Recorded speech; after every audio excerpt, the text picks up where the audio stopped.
Architectural Builder Supply is pleased to present you with this recording of the technical question that is listed in the title of this video. This call may be monitored and recorded for quality assurance. So I want to tell you what my situation is here. I just had my fireplace walls. I have a double-sided fireplace, and I had the walls stoned. And I got some beautiful Eldorado stone on either side now. But that wall is also holds the air intake vent for the furnace. So rather than put back the metal louver vent, I want to do something custom, to go with this, to complement the stone. As I'm looking at the sizes on your on the website, they're pretty standard in terms of like 12 by 8 or 12 by whatever. The vent that I need to cover, which would be the air intake itself, is like the inside measurements are 20.5 by 20 3/4. So I was wondering if that's doable. Yes, it is doable. Okay. Now, what dimensions would you want to go by? The inside of the frame or the outside? From end to end, outside it's 22 by 22. Okay. Inside it's, like I said, 20.5 width, 20 3/4 high. Okay. And I would actually, because it's the furnace, I'd be interested in the high airflow style. Okay. And I'd like it in a wood that I can stain, because I'm going to stain. I have an ebony stained mantle, over the fireplace, and I want to kind of do the same thing with the vent. I'm waiting for you to throw me a ball that I can't hit out of the park. I'm putting these on Waveland every single time. Okay, so obviously. Yeah, I got two of these things. Now here's the thing. Obviously, I'm not going to be. I'm not going to be with both vents now. I'm not going to need the other side. You know what I mean? I'm only going to need one side. And there's not two sides to a louver. There's the louver, and then there's the other side that it attaches to, right? Well, in the event that you're installing it onto a door, that would be correct, sure, but you're not. Right. Okay, so that's no problem for you. Then you could do a one-sided one. There goes another home run. It's not a one-sided one. So let's start with a definition. Okay. I need you to educate me here. Well, you can do a louver kit. You're already familiar with that. Okay. You can then do the core only. Yeah. And it's what you have in your mind without all the trim pieces. Right. Well, see, I would like to have it. I would like to have the outside. That's facing the. Okay. The people. You're going to order the kit, and you're just going to throw away the inside trim piece. That's all there is to it. Or I'll tell them don't make it, but there wouldn't be a deduct for that less inside trim piece.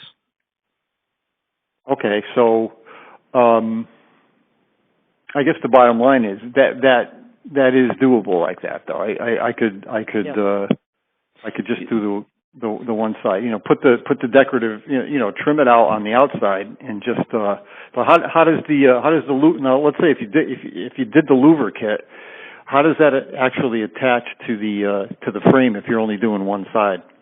Well, it wouldn't be elegantly attached, and it would be something you'd have to come up with. I think what you should do is go with the core only, and then come up with your own trim to trim those pieces off, which would be, just envision a quarter round or some sort of trim like that. Yeah, I was thinking that too. The thing that I'm thinking about, what would you recommend as far as attaching it to, the frame that I make? What would be the best way to do that? What's the frame made of? Probably pine. Okay, Okay, so I mean, if it was me, I would probably just have the factory make you the flush kit where they will create the trim pieces for you, and you'll use it on one or both sides.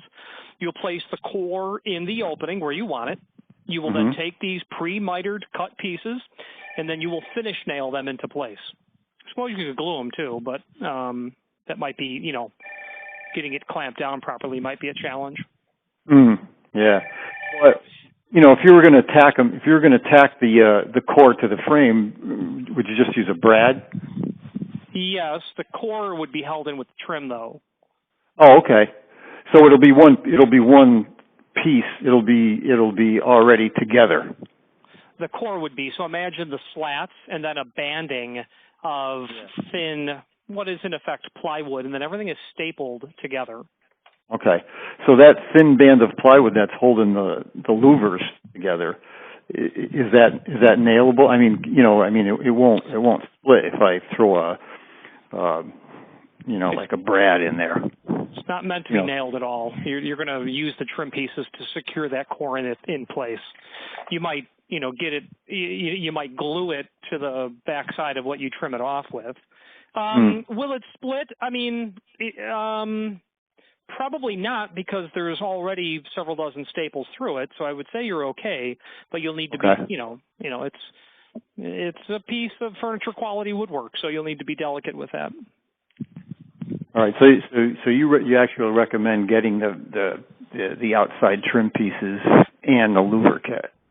Well, only in the event where you have to come up with something anyway. You might get what we would call the flush molding, version of it. Okay. See. All right. So I have a frame. When they did the stone, I framed out the vent itself so that they could butt the stone up against it. Nice. So there is a pine frame up there now. Yeah. So you're just going to nail through your trim right to that. I would put the trim in first, the first set of trim. How thick is this? This is 4-inch thick, something like that. What, the frame that I have up there? Yes, sir. Yeah, no, not even. It's probably maybe an inch. Okay. So you're going to definitely want to have the flush molding version. You're going to put the trim pieces in first. You'll attach those, glue them, brad nail them, bring your core in place, and then bring your second exterior trim pieces in, glue and brad nail all that down, and then you're finished. Okay. Oh, did you say 1-inch thick? Yeah, it's about 1 inch or so. Oh no, we have a problem. The core is going to be too thick. Oh, really? 1 inch.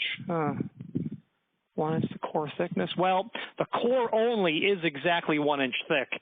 So what you would probably have to do is come with very small lattice material and mount that to the face of your pine and let it wrap over the face of the core, because the core itself is actually 1 inch thick in the so I could actually just inlay the core right in the inside the frame and then just frame over it, correct? Exactly. Yes, sir. Yeah. Exactly.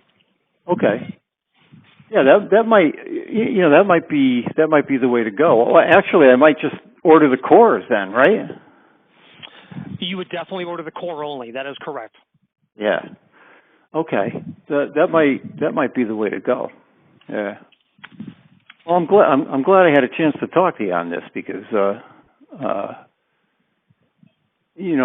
really like what I saw on the website. I like the way you got to the whole piece. I wish I could use the whole thing that way, but I'm going to have to do some creative carpentry here. So, but I think you're right. I think the core would be the way to go, and then just again do some creative carpentry here. So what would be a price for the high flow louver core? Okay, and what was the size now? It was get my paper again here. It's 20 and a half by 20 3/4. Okay. I'm getting into the fractional sizes, and I know it's an upcharge, and that really kind of. I wish I didn't have to do that, but. So you put in the Eldorado stone, but then the 20% upcharge is. Yeah. Anyway, you see where I'm going with that. Yep. Okay, so it was what was the width again? It was 20 okay. and a half. Okay. What's the other dimension? 20 and 3/4. Okay. Okay. 20.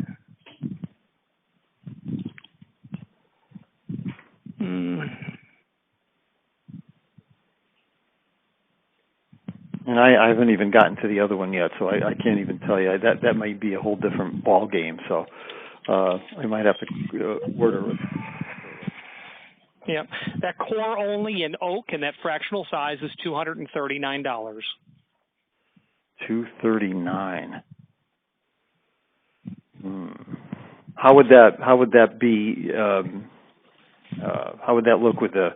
I'm gonna do an ebony stain on it. Like, how would that take? It's